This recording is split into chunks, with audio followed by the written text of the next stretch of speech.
Krásný den, jmenuji se Poli Ševčíková a vítám tě u podcastu vzdělávací a networkingové platformy Svět podnikatelek, tvořenou podnikatelkami pro podnikatelky. Jednou týdně budu vydávat audio i video rozhovory s tvůrkyněmi z různých oborů, se zaměřením na business, mindset, marketing a balance. Sleduj nás zde na tomto audio podcastu nebo se přidej do komunity podnikatelek na www.světpodnikatelek.cz. Kdyby tě cokoliv napadlo, napiš mi na info@světpodnikatelek.cz. Užij si poslech. Krásný den všem, vítáme vás u našeho dnešního rozhovoru na téma jak na pasivní příjmy v podnikání i mimo něj. A já jsem si na tohle téma pozvala členku z mého klubu, Evu Ševčíkovou, která je nejenom odbornicí na investice do nemovitostí v zahraničí, ale je to i dlouholetá podnikatelka a už vyzkoušela hodně oborů, vytvořila několik projektů a proto je to ideální kandidát na probrání tohohle tématu. A než se na to vrhneme, Evi, řekla bys nám víc o tom, co děláš? Ahoj Poli, ja vás všetkých veľmi zdravím a ďakujem teda, že môžeme realizovať spolu tento rozhovor. Ja sa ospravedlňujem, mali sme trošku také technické na začiatku problémy, ale už by to malo byť v poriadku. Takže ja sa zaoberám podnikaním v rôznych oblastiach a jednou z nich sú práve predaj a správa investičných nehnuteľností pri mori. A konkrétne sú to práve dovolenkové apartmány a v tomto vidím práve veľmi veľkú a fajn možnosť generovať si veľmi jednoduchým spôsobom práve pasívne príjmy. Takže som veľmi ráda, že môžeme sa o tejto téme trošku bližšie pobaviť. A ja teda, čo robím ohľadne práve týchto nehnuteľností pri mori, tak v podstate zabezpečujeme úplne kompletný servis spojený vlastne s kúpou a následným prázdninovým prenajmom dovolenkových apartmánov, aby naozaj tie príjmy, ktoré naši klienti z týchto prázdninových apartmánov majú, aby boli naozaj 100% pasívne, aby to neboli také tie pseudopasívne príjmy, ktoré sa často stáva, že človek s nejakou vidinou toho, že bude mať ten pasívny príjem, tak vlastne zainvestuje do niečoho, aby mu vlastne bol ten nejaký pasívny príjem generovaný, ale vo finále sa uviaže len do ďalšej veci, ktorej bude musieť venovať svoj čas, svoju energiu a ten príjem tam môže byť aj zaujímavý, ale už je to taký možno polopasívny alebo až naozaj pseudopasívny príjem, kedy ten človek naozaj sa musí tej danej aktivite alebo tomu danému podnikaniu alebo čomukoľvek venovať a musí tomu venovať veľmi veľa svojho času. Takže ja... A ja práve tým, že som v mojom predošlom podnikaní, ktoré bolo podnikanie so šperkami, práve prišla na to, že toto moje podnikanie bolo založené výhradne na mojej aktivite a prepáčte, ja si to musím takto, lebo sa mi zhasína tá obrazovka, takže vždycky raz za časom do toho musím čuknúť, aby sme to videli. Takže bol to aj taký môj prípad, že som si to sama zažila aj v tom podnikaní, kedy práve podnikanie fungovalo super, ale bolo založené výhradne na mojej aktivite. A v momente, keď už to podnikanie bolo veľmi dobre rozbehnuté a ja som už chcela aj si užívať tie plody z toho podnikania, tak som zistila, že úplne nemôžem, pretože vždy, keď vlastne tú aktivitu znížim, tak sa mi znižia príjmy. Keď ju úplne zastavím, tak tie príjmy nie sú žiadne. Takže stalo to veľa úsilia, to podnikanie trošku prekopať, aj teda ako radikálne prekopať, aby naozaj bolo schopné tie pasívne príjmy generovať. A myslím, že sa to stáva aj veľa podnikateľom, že na začiatku vlastne ide o to, že teda človek chce si zabezpečiť príjmy, ale v podstate, keď už sa mu to rozbehne, tak sa stáva takým zamestnancom z toho svojho podnikania, čo väčšina ľudí, čo poznám, tak práve začínajú podnikať. Ja som presne bola ten istý prípad preto, že nechcú byť v tom zamestnaní a nechcú mať toho šéfa a nechcú pracovať od do, ale potom to robia vlastne v tom svojom vlastnom podnikaní. No. Takže pre mňa to bol veľmi taký ako veľký zlom, keď som si toto uvedomila, že v podstate síce ako super, že zarábam treba x-krát viacej ako v tom zamestnaní a mám tu voľnosť, ale že to podnikanie ako nechcem úplne už viesť tým štýlom, že som tam ja, tá osoba, ktorá naozaj vykonáva všetko. A bolo to veľmi ťažké to zmeniť, ale teda podarilo sa a ďalšie podnikanie práve s týmito nehnuteľnosťami, tak som sa rozhodla už robiť vyloženie tak, aby to bolo podnikanie, ktoré do budúcna bude vedieť generovať pasívne príjmy jak mne. A celé to podnikanie je založené na tom, že práve pomáha ľuďom generovať veľmi jednoduchým spôsobom pasívne príjmy, veľmi zaujímavé, veľmi vysoké, veľmi naozaj nadštandardné pasívne príjmy, ale naozaj 100% pasívne, aby oni nemuseli tomu venovať tú svoju energiu, nielen, že v tých každodenných činnostiach, ale aj v tom, že vôbec naučiť sa, akým spôsobom ako robiť tie veci, aby oni fungovali. Pretože to tiež vnímam vlastne v tých pasívnych príjmoch, že sú také ako keby dve kategórie toho, čo ten človek musí vykonávať, aby tie pasívne príjmy dosiahol. A buď to je to taká tá naozaj každodenná činnosť, rutina, ktorú sa ten človek musí naučiť, aby vlastne, alebo ktorú musí vykonávať vždycky v tom čase, aby tie príjmy vlastne sa generovali. A druhá je to, alebo potom je to vlastne, že musí sa na začiatku človek naučiť strašné množstvo informácií, ako nejaký sektor, nejaký segment funguje. A potom niekedy za x rokov, keď on bude presne, perfektne ovládať ten sektor, tak mu to bude generovať tie pasívne príjmy. To sú napríklad investície a rôzne akcie a rôzne vlastne takéto záležitosti, kedy áno, tam je veľký potenciál toho, že ten pasívny príjem tam bude, ale na začiatku ten človek do toho musí vložiť neskutočne veľa peňazí, nielen ako do tej samotnej investície, ale aj do toho vzdelávania vôbec, ako ten obor funguje, aby mal nejakú predstavu, ako to vlastne celé to sa tam deje. A potom neskutočne dlho trvá, kým vôbec sa to naučí, ako ten obor funguje. Takže toto napríklad pri tých investičných nehnuteľnostiach úplne odpadá, pretože je to naozaj jednoduchý spôsob generovania pasívnych príjmov, a zároveň vlastne nepotrebuje tam ten človek, ten čas, ktorý do toho musí každodenne alebo v nejakom teda tom časovom intervale investovať z toho časového hľadiska. Takže za mňa je to úplne super vlastne spôsob generovania pasívnych príjmov. To je krásný. A já mám hlavně pocit, že my všichni chceme mít pasivní příjmy a zároveň je to i cesta, jak nechat ty vydělané peníze z toho našeho biznisu, kde chceme být aktivní třeba nějakou dobu, tak jak je využít dál, což je i ten druhý pohled, který bych tady chtěla nám i jako ukázat, protože není to jenom o tom, že si tímhle pasivními příjmy můžeme fakt jako vydělávat a živit se tím, ale zároveň to může být ten způsob, jak nechat ty peníze dál pracovat, dál se zvětšovat a potom časem opravdu můžeme třeba i přejít jenom na ty pasivní příjmy. Je to tak? Presne tak. Presne tak, je to aj ďalšia vec, že v podstate ako ľudia už teraz nie je to až taký problém, naozaj žijeme v dobe, kedy ľudia vedia zarobiť peniaze a vedia ich aj minúť rýchlo. A vlastne ako myslieť na to, že tie peniaze nám vlastne môžu zarábať ďalšie peniaze, miesto toho, aby boli odložené niekde v banke. A to teraz už vôbec sa nebavíme o tom, že je úplne šialená inflácia, ktorá bude pravdepodobne ako naďalej veľmi šialeným tempom aj naďalej stúpať.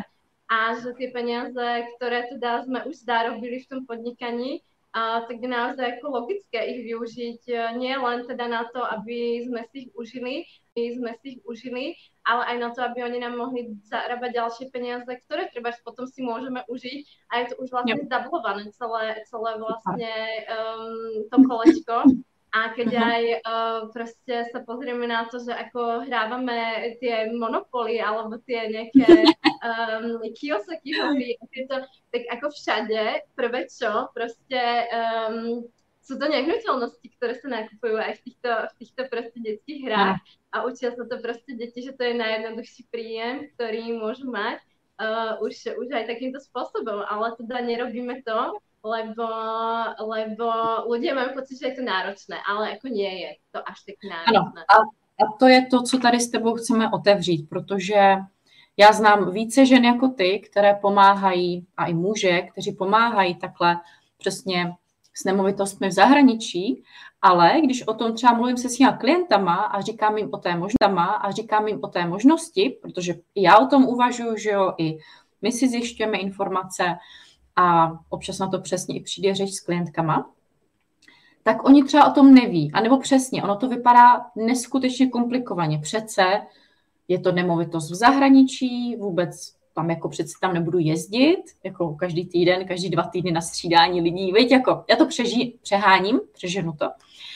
A zároveň, jak je to s financema, protože my víme, jaký máme finance, ceny nemovitostí tady v Čechách, takže si neumíme představit, že to někde jinde může být opravdu úplně jiný částky a zároveň ta návratnost může být opět úplně jiná, protože ta výška nájmu, nebo v Airbnb třeba, že je úplně jiná než obyčejný nájmy. Takže mě by zajímalo, jaký ty vnímáš takový to první výhody a nevýhody investování v nemovitostech takhle v zahraničí. Protože je to opravdu jiný než nakupování nemovitosti v Čechách. Proto to potřebujeme oddělit, je to opravdu v zahraničí, u moře, jsou to dovolenkový apartmán nebo prostě nemovitosti, je to fakt jiný. Takže pojďme se na to podívat, jaký ty tam vnímáš, výhody, nevýhody. Záleží, ako to ten človek uchopí. A pokiaľ to uchopí správne, tak ja tam vnímam samé výhody. A jedinou nevýhodou je určite ten strach a tá obava z toho, že je to niečo nové a niečo, čo vlastne nevieme, akým spôsobom sa to dá realizovať. A zase ešte tam vnímam to, že pre človeka, ktorý to ide riešiť po vlastnej ose, tak je tam zase obrovská časová investícia vôbec do toho, aby si presne zistil všetky tie informácie. Aby si zistil, ako v danej krajine funguje legislatíva. Aby si zistil, ako tam funguje to, že ako tie apartmány sa prenajímajú. Aby si zistil, ako tam funguje daňová legislatíva. Aby si zistil, či vôbec tam bude môcť mať niekoho, kto mu to bude chodiť upratovať. Aby vlastne si zistil, že či je to lepšie v tejto krajine, alebo v tejto, alebo v tejto, alebo v tejto.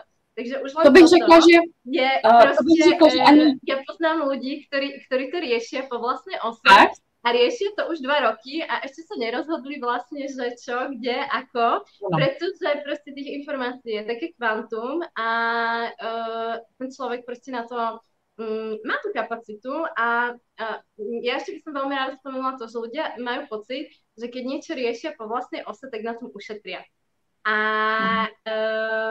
ja som aj chcela říct, že ušetria, ale treba si uvedomiť, že koľko času do toho venujú. Áno.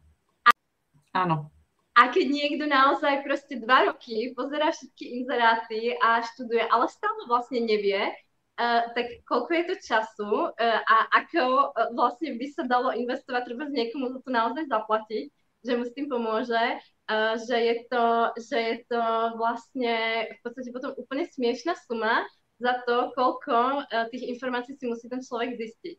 Ale my napríklad nejdeme ani týmto spôsobom, takže napríklad moja spoločnosť zabezpečuje úplne kompletný servis, absolútne proste do posledného, od A do Z, ako sa hovorí. A neberieme si za to od klienta žiadnu províziu.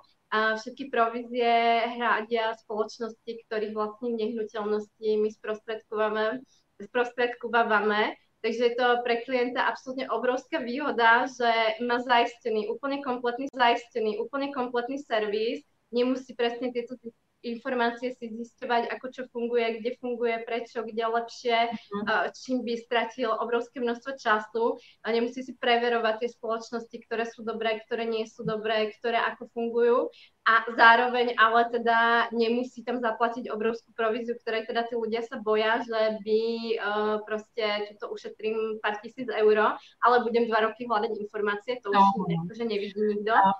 Ja bych vnímala toto máme iným spôsobom poriešené, aby ešte aj toto mali tí ľudia zaistené a nemuseli tam teda riešiť to, že ale my teraz im tam zaplatíme províziu, tak my si to radšej budeme robiť sami. Takže naozaj proste som tú firmu stavala tak, aby bola jak pro klientsky, tak pre nás dobre postavená a tak aj pre našich obchodných partnerov, aby to bolo naozaj pre každého to najlepšie, čo sa dá vlastne z toho biznisu vyťažiť. Ja vnímam, že teraz je naozaj veľmi dobrá možnosť do tých prázdninových apartmánov investovať, pretože ako vieme, proste korona zmenila celý svet a teraz veľmi veľa ľudí môže pracovať online a veľmi veľa ľudí vlastne začalo podnikať online a aj tí, čo online nepodnikajú, tak môžu vo väčšine si brať back office, home office a môžu pracovať už odkiaľkoľvek, takže teraz naozaj nastáva obrovské presídľovanie ľudí. A ľudia, ktorí kedysi vo veľkých mestách proste pracovali, pretože tam museli každý deň dochádzať do ofisu, tak oni už nemusia. A je to jednak vlastne obrovská príležitosť pre ľudí naozaj teraz ešte investovať, kým tie nehnuteľnosti pôjdu neskutočne hore, lebo je to na začiatku. Proste ten trh je akože korona teraz nedávno ešte iba skončila a kým toto celé sa vlastne akože upraví, že naozaj ľudia sa presunú alebo si zaistia tie apartmány, tak ešte naozaj je proste vynikajúca možnosť si za veľmi dobré ceny proste takúto nehnuteľnosť kúpiť. A napríklad, čo my ponúkame, tak sú to vždycky apartmány v prvej, druhej línii na pláži, čo sú tie najlukratívnejšie, ktorí majú najväčší potenciál dlhodobého rastu ceny tej nehnuteľnosti. Pretože predsa len vždycky to pobrežie je najobmedzenejšie a je najlukratívnejšie. Takže aj na toto sa dívame a naozaj vlastne ja žijem v zahraničí veľa rokov a vždy ma to fascinovalo, že tu napríklad tí ľudia vôbec nepracujú. A väčšina ľudí, čo tu napríklad ja bývam momentálne na Fuerteventure, na jednom z kanárskych ostrovov a mňa to fascinovalo, odkedy som tu prišla, že tu väčšina ľudí nepracuje. A pracuje.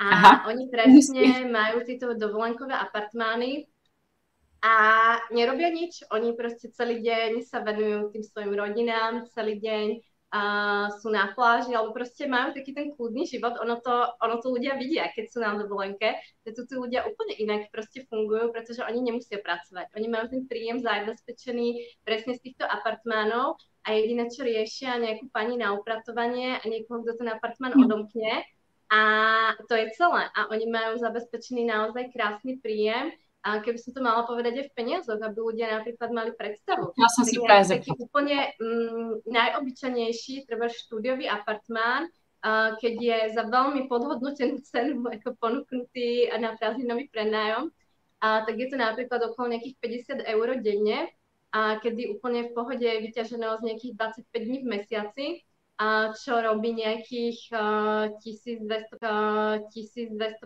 eur. Keď si odpočítame všetky náklady, ktoré sú, dajme tomu 30% vlastne z toho celého príjmu, tak je to furt nejaký pasívny príjem okolo 900 eur. A čo ja som sa ešte schválne včera pozerala, koľko je priemerný mesačný plat na Slovensku a priemerný mesačný plat na Slovensku je 866 eur, na ktorý ten človek musí chodiť 40 hodín týždenne do práce, musí tam niekoho počúvať, musí tam naozaj proste vydať zo seba veľké množstvo energie, aby vlastne tento plat zarobil. A zase je to priemerný plat, nebavme sa, že sú podnikatelia, ktorí zarábajú 10 miliónov mesačne a je upratovačka, ktorá zarába 400, ale že je to veľmi pekný pasívny príjem, ktorý je naozaj pasívny a ten človek pre neho nemusí v podstate urobiť vôbec nič. Jo, super.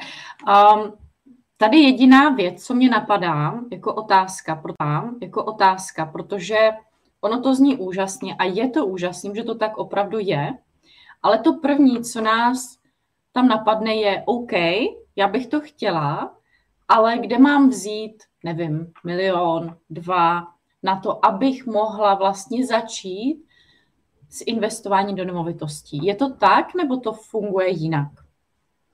Sú rôzne možnosti. A ako aj u nás na Slovensku alebo v Čechách, tak väčšina ľudí nekupuje ani v Čechách, ani na Slovensku nehnuteľnosti v hotovosti, kupuje ich na rôzne úvery, takže sú možnosti úverovania na Slovensku v Čechách, sú možnosti napríklad, my máme nádherné projekty momentálne na Severnom Cypre, a kde ponúkame úžasné financovanie s 0% úrokom, ktorý vlastne neponúka ani žiadna banka.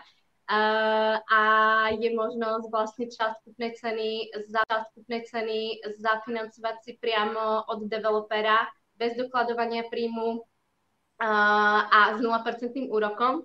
Ak vlastne niekto naozaj nemá tú hotovosť, aby teda ten apartmán si kúpil, tak myslím si, že toto je úžasná možnosť, ktorú naozaj veľmi veľa ľudí z celého sveta využíva, pretože áno, ako hovoríš, nie každý má teraz 100 000 eur, aby si kúpil apartmán, takže to je jedna možnosť. Ale samozrejme sú aj ľudia, ktorí tie peniaze majú a sú to dobré a rýchlo otočené peniaze. My napríklad na tomto Severnom Cypre máme apartmány hotové, máme apartmány v nejakom štádiu výstavby, máme apartmány v štádiu projektov a v podstate aj to zhodnotenie, pretože jedna vec je pasívny príjem, ale čo je ešte ďalšia úžasná vec pri týchto investičných nehnuteľnostiach v zahraničí, že oni majú obrovský potenciál rastu cien tých nehnuteľností.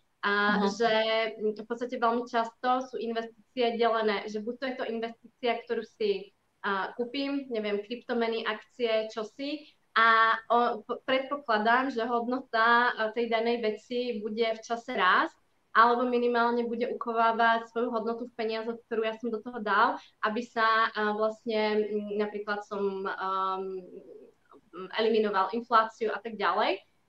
Takže to je jeden spôsob investícií. A druhý spôsob investície je vlastne taký, že investujem do niečoho a čakám, že naozaj mi to bude mesačne alebo štvrťročne alebo nejako generovať nejaký príjem, ktorý budem z toho vyťahovať. A väčšina investícií, ktoré naozaj poznám na trhu, tak sú buď alebo. A tieto nehnuteľnosti v zahraničí sú aj. Takže to je zároveň ďalšia obrovská výhoda, pretože jednak mám tam ten pasívny príjem, ktorý mi každý deň, keď už fakt sa bavíme o tom najlacnejšom štúdiu za najmenší prenájom, tak mi generuje nejakých 1000 eur, skoro 900 eur mesačne.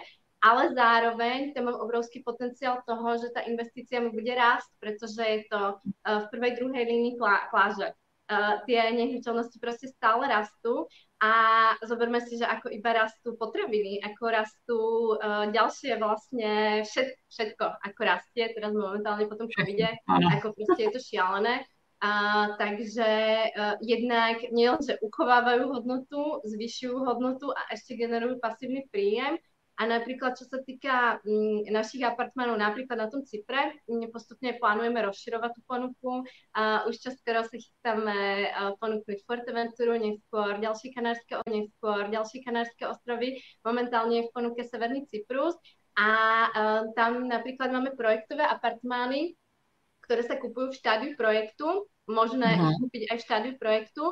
A vlastne skoro všetky apartmány, ktoré vlastne už teraz sú postavené, ale v minulosti boli ponúknuté na trh v tomto štádiu projektu, tak od momentu, kedy naozaj bol ten prvá ponuka na trh, do momentu, kedy boli kompletne dostávané, čo je zhruba 2,5 až 3 roky, tak zvýšili svoju hodnotu o viac ako 100%.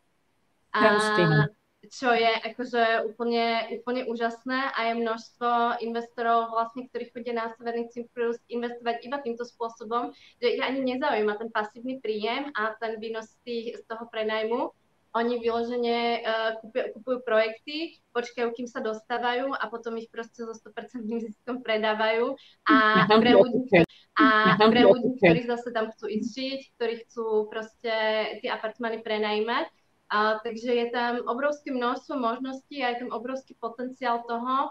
A ja som práve na tento trh kvôli tomu vstúpila, že tam vidím naozaj proste obrovský potenciál a vidím, že ten trh je ešte proste tak v plienkach a vidím, čo všetko akože tam je možné a ako to, aký naozaj obrovský rast už teraz vlastne tie apartmány poskytujú. A to je furt vlastne v porovnaní napríklad s inými destináciami, ktoré už sú také ako rozvinutejšie, tak tie ceny sú smiešné. Tie ceny tých apartmánov sú lacnejšie, to sú nádherné luxusné novostavby. Určite, jak môžem, tak potom tu odporúčim web. Tak to sú naozaj nádherné luxusné novostavby a ceny sa pohybujú v podstate lacnejšie ako nejaké staré panelákové byty v nejakých stredných mestách v Čechách alebo na Slovensku. Takže vždycky si treba proste povedať, ako čo ten klient akože má nejakú predstavu, teda čo je pre ňoho dôležité. A za mňa je to určite nechať si pomôcť, nechať si poradiť a nebať sa toho, že vlastne naozaj nestráca ten čas proste, lebo ten čas, jak ľudia podnikajú, tak môžu venovať do toho svojho podnikania a hľadať si ako milión informácií na internete, ktorých sa aj tak každý skôr či neskôr stratí a aj tak nebude vedieť, tak je v podstate zase iba nejaká zbytočne vyplýtvaná energia, keď ten človek vlastne môže venovať do toho svojho podnikania, vygenerovať si tie peniaze a potom naozaj proste mať napríklad takýto ten pasívny príjem. Já si myslím, že tady je to přesně o umění, umět si určit, kdy si řekneme o pomoc profíkovi. Protože to je něco, co bychom se všichni měli učit. Mě by třeba ani nenapadlo upřímně si tohle zjišťovat sama, jako nemovitosti v zahraničí. A vždycky se zeptám odborníka, protože to je tak úplně diametrálně jiný obor a ještě v jiný zemi, tak tam si řeknu, přesně jak říkáš, ušetřím čas, ušetřím i peníze a naopak budu vydělávat mnohem rychleji, začne to generovat zisky mnohem rychleji, než kdybych přesně to chtěla všechno mít jako kdyby pod palcem, že já mít všechno naučený. To je asi za mňa ten taký najväčší problém toho, prečo ľudia akože nemajú pasívne príjmy, že presne chcú mať všetko pod palcom a to je potom ťažké aj v tom podnikaní. A ja som presne taká istá bola, že všetko potrebujem si vedieť a mať a najlepšie si to urobím najrýchlejšie, najlacnejšie, ale tiež vlastne som došla na to, že je to strata času. A je to vo finále aj strata tých peňazí, lebo to zaplatenie niekoho, kto to naozaj vie a za hodinu mi to vysvetlí, tak nikdy proste mi nepokrie tých mojich x desiatok, stoviek hodín, ktoré ja tu budem sama si zisťovať. Určitě. A já jsem moc ráda, že jsme to tady tohle téma otevřeli, protože přesně je mi jasný, že je potřeba víc a víc mluvit o tom, co dál dělat s penězma, jak s nima dál pracovat, protože my stále všichni mluvíme o tom, jak podnikat, jak stavět biznis a tak, ale kolikrát přesně já řeším potom s klientkama, co dělat dál, takže je posílám k odborníkům, aby se poradili, aby opravdu ty peníze jenom netočily v biznise a potom jenom nebyly vyčerpaný po pár letech, protože vlastně se nic nezměnilo. Od začátku jejich podnikání maximálně se jenom zvýšily obraty a zvýšily se výdaje, takže pořád to samý. A vnímám jako nemovitosti v zahraničí jako jednu z těch úžasných cest, jak můžeme sebe zestabilnit a své podnikání zestabilnit, protože samozřejmě čím my budeme víc odpočatý, čím víc nám bude chodit pasivních příjmů z jiných směrů, tím i kvalitnější potom my si můžeme tvořit projekty a opravdu přinášet kvalitu a nebudeme vyčerpaný. Takže Evi, moc děkuju. A mě napadá ještě poslední věc. Co tak vnímáš, že by mělo být to poslední, co dneska bys chtěla ženám nebo mužům říct? Vnímáš něco, co si třeba buď nezmínila, nebo na uzavření, co tam je ještě třeba důležitýho? Ja myslím, že sme toho dosť povedali a myslím, že ja by som chcela, aby ľudia možno sa zamysleli naozaj nad tým, čo bolo pre mňa také akože najväčšie, že keď som si naozaj uvedomila, že to podnikanie, ako ja som vždycky robila podnikanie, ktoré ma strašne bavilo, strašne naplňovalo a strašne som v ňom išla ako dopredu a rozvíjala ho a vždycky, keď som zarobila viacej, tak som viacej investovala, aby to bolo väčšie, aby to rýchlejšie fungovalo. Ale že som si vlastne neuvedomovala tú potrebu toho naozaj budovať ten pasívny príjem. Jednak aj z toho podnikania, alebo aj z ďalších vlastne iných zdrojov, pretože vždycky som potom došla v nejakom bode do toho podnikania, kedy buď to na tom trhu sa niečo stalo, alebo proste korona, alebo niečo, alebo už ma to tak nebavilo. A vlastne, keby som vtedy mala takú akože predstavu o tom, že od začiatku by som si budovala taký ten pasívny príjem a od začiatku jednak to podnikanie by som stavala aj na tom pasívnom príjme, že aby teda to podnikanie mne generovalo pasívny príjem a zároveň si hľadala možnosti, ktoré mne budú generovať pasívny príjem, tak vlastne v tých nejakých bodoch, kedy treba sa mi úplne nechce, alebo chcem si zobrať 2 mesiace voľno a chcem cestovať, alebo ja neviem, veľa žien treba chce mať deti a teraz a vtedy je veľmi super ako mať taký pasívny príjem, proste 1000, 2000, 3000 eur, ktoré ti naučiť každý mesiac prídu a bez toho, aby ty si musel čokoľvek robiť.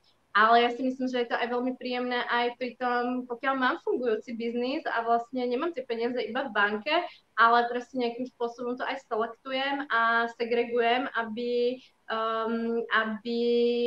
vlastne mi tie peniaze aj zarábali, nielen som ich vlastne generovala a potom ich dávala do tej spotreby mojej vlastnej alebo do toho rozvoja tej firmy, ale aby sme naozaj viacej mysleli na to, že tie peniaze nám môžu aj zarábať. A ďalšia vec, že tiež vlastne ako nikto asi nebude chcieť pracovať, ja neviem, do 70-ky, do 80-ky. A keď vidím tých našich dôchodcov a mojich rodičov, ktorí treba idú do dôchodku, tak ono je to veľmi smutné, z čoho tí ľudia musia žiť. A ako za mňa osobne proste akože žiadne dôchodky my nikdy mať nebudeme, už len akože dobre, že ak podnikáme, tak ako však vieme. Takže aj na to treba myslieť, že proste nejaký ten príjem, ktorý není generovaný nami, je vždycky vlastne akože super vec. A mám pocit, že u nás na Slovensku, že napríklad ako tuto v Španielsku je to úplne bežné, je to úplne normálne, že ľudia proste vôbec nepracujú. Ale na tom Slovensku sme ešte zvyknutí na to, aké si z toho komunizmu, že každý musí proste pracovať a jak nepracuješ, ja neviem, iba že pár týždňov, že si niekde chodíš, jazdíš, alebo ideš na dovolenku, alebo čo si, tak už je to také, že ale to není úplne dobré, ale mali by sme sa to začať učiť viac. Určitě souhlasím, protože ano, je to úplně jiný způsob života a já mám pocit, že si ani neodvažujeme vůbec o tom i snít možná, viď? Nebo možná jenom sníme, ale neodvažujeme si dělat ty kroky k tomu, aby se to stalo tou realitou, protože to je a tak... Presne ešte, že máme pocit, že to je strašne ako zložité, ale pritom vlastne nie je. A pritom ako vybudovať biznis, oproti tomu kúpiť si apartmán, ktorý ti bude každý mesiac generovať príjem, tak je akože 101 v rámci ako obťažnosti toho, že čo to všetko ako obnáša, ako je to časovo náročné a ešte keď si s tým necháš pomôcť, tak myslím si, že ako oproti vybudovania biznisu, ktorý ti bude mesačne generovať 1000 eur, tak čo do toho musíš investovať času, čo do toho musíš investovať energie, čo do toho musíš investovať informácií a čo do toho musíš investovať peňazí, oproti tomu, čo musíš tu investovať energie, informácií a peňazí, tak je akože úplne neporovnateľné. Jo, souhlasím. Evi, moc ti děkuju, bylo to úžasný a já věřím, že všichni, kdo nás sledují živě nebo ze záznamu, nebo kdo pak bude poslouchat podcast, že si to velice užijete a pokud budete chtít jakýkoliv informace, tak Evu Ševčíkovou určitě najdete, případně určitě najdete ji na Facebooku a kdyby něco, tak dáme ještě nějaký link určitě na YouTube, tam půjde dát link, takže tam určitě ho najdete. A my se jinak na vás budeme, nebo já se na vás budu těšit příště a Evička případně se s vámi bude těšit na hovor o tom, jaký bude váš nový apartmán. Evi, děkuju. Ďakujem pekne, Poli, za tento rozhovor a teda dúfam, že trošku sme aj pozdielali nejaké zaujímavé informácie, ktoré budú prospešné pre tvoju skupinu ľudí, ktorí ťa sledujú, či už na YouTube alebo na Facebooku. Takže ďakujem veľmi pekne a pokiaľ by ste akékoľvek informácie chceli vedieť o investičných nehnuteľnostiach, tak budem veľmi ráda, keď ma budete kontaktovať. Super. Je webovka třeba jednoduchá, že bys nám ji i teďka řekla? Tvoje? Ano, máme web www.investičnenehnuteľnosti.primori.sk. Super, ideál. Pak to i napíšeme, veď kam to půjde, ale takhle aspoň tak, ať to máme i nahraný. Super, děkuju Evi moc a já se nás těším. Zase u nějakého super důležitého tématu. To mě baví. Ahoj. Ďakujem, ahoj.